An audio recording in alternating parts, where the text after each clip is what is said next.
So I'm going to talk a little bit today about how to make book cloth. I prefer using book cloth whenever I'm covering journals or books, just because it seems to be more durable than paper. It provides a little bit more structure than paper by itself, so you can get away with a little bit more without having to reinforce your hinges or anything like that quite as much. And it's super simple to make, and also very, very flexible. You really, when you're looking for a specific pattern or color, you're only limited by the fabric that you can find, pretty much. It also is nice because a lot of times paper sizes are very limited and come in kind of standard sizes. So if you have a non-standard journal, or you're wanting to make sure that you get everything in one piece or whatever it is you're doing, a lot of times you can do that with book cloth where you can't do that with paper. So, super simple.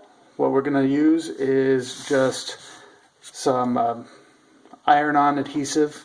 I'm using the Heat & Bond Ultra Hold. I do this a lot, so I have a bolt of it that I ordered on Amazon. You can also just find this in 1 yard packs at, like, I think I even found it at Walmart or Michael's or Joann's or wherever it is you get your fabrics. You'll need tissue paper. This is just regular tissue paper like you would pack it or use to wrap any type of gifts or anything like that. So tissue paper and fabric. Now for the fabric, color doesn't matter. You can get away with a lot. A couple of things about the fabric: you need to pre-wash it and iron it. And I prefer to work with a fairly thin material, and I usually stick with cotton blends. Mainly just because you're going to be applying heat to this, so you want to make sure you're not using anything that you're going to melt. And if you use your book cloth the way that I do, you're going to end up trying to fold it around tight corners, and so you really want to be able to fold tight creases in it, so you don't want to go too heavy because that can start to get a little bit cumbersome. And also, I like having this nice fine weave to it. And the reason for that is just because we're going to be sticking it to the adhesive, or adhering to it, and since we're adhering to it, the thin weave just gives a more stable surface for it to adhere to. So let's get started. And we're going to be using an iron set on medium heat without any steam. So you can find the instructions, or I guess I should preface this by saying just follow the instructions for the most part.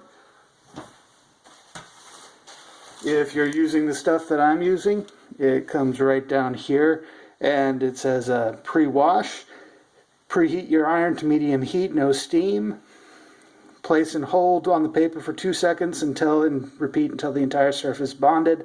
Allow it to cool, cut it to size and shape. And that's the start of it. So I've done this enough with my specific iron and this type of material that I already know that I'm probably going to need to hold it for longer than 2 seconds. But it's always best to start with the instructions and then modify it as you need to. So I have already cut my adhesive sheet, and I'm going to place it with the adhesive side, which you'll feel is kind of rough, versus the paper side, which is not. So I'm going to place the adhesive side to the wrong side of the fabric. So all that means is the side that you don't want showing in the finished product. So we have our iron preheated. We have this placed down on the fabric. We're just going to start in a corner, let it sit for just a little bit, and then work over.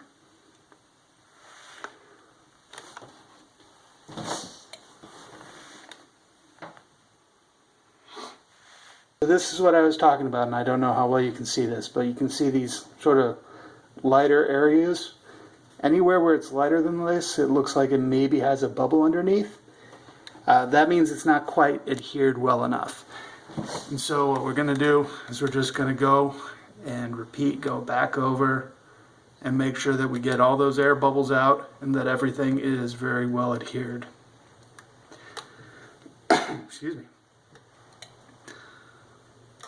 So this is actually one of the things I was talking about having that nice fine weave, is if you got a really, really coarse fabric, you might actually expect that there would be air bubbles in between just because of the way that the fabric is.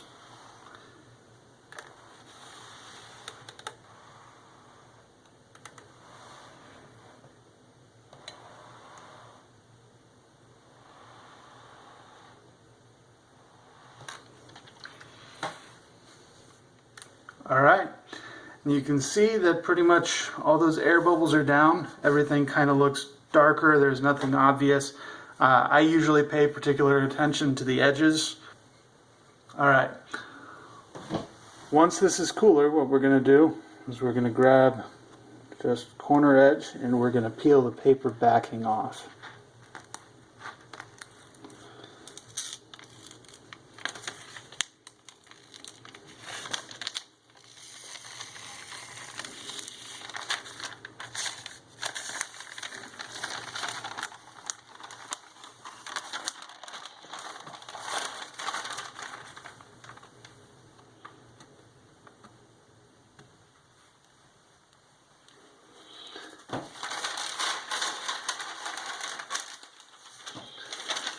So what you can see is where I pulled the paper off, you can actually see the adhesive stuck on there.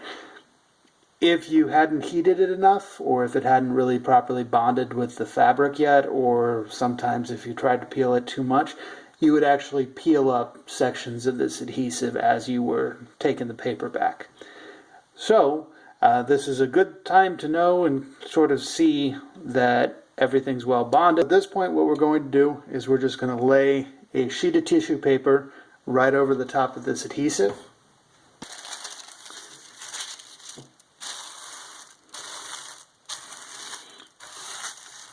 Try to get all your air bubbles out, get it nice and laying flat. And still on that medium setting, we're going to do the same thing all over again.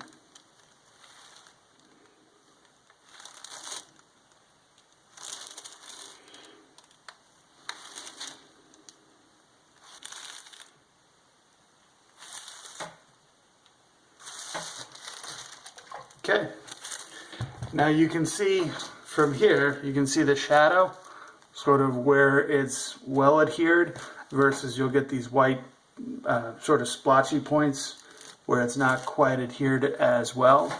So I'm going to go back over and just make sure that I get everything down as well as I possibly can.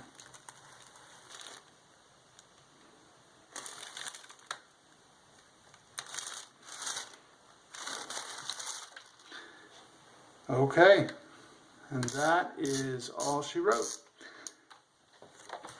So at this point, we're going to go ahead and let the adhesive cool, and then we're just going to trim down our fabric to this square that I have.